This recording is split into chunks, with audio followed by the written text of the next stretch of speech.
The Eastern Nagaland People's Organization (ENPO) has reaffirmed its commitment to the boycotting of the Lok Sabha elections in protest against the unfulfilled demands for the frontier Nagaland territory. This decision was upheld even after a comprehensive meeting at the CKS Hall, Twinsang HQ, which included members of the Eastern Nagaland Legislators Union and a Rajya Sabha member of Parliament. ENPO President R. Sapikyu Sangtam stated that the Chenmohol resolution's decision to boycott both state and central elections established on Feb 23 still holds.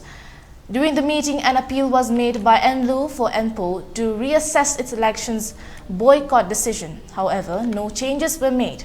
Sangtam clarified that the meeting functioned as coordination committee and acknowledged a previously existing communication gap between ENPO, NLU and the public, which has now been resolved.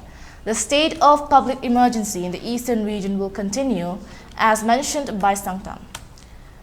A draft proposal discussed in meeting between Chief Minister Nefurio and Union Home Minister Amit Shah earlier this year was also considered. However, no additional details were disclosed.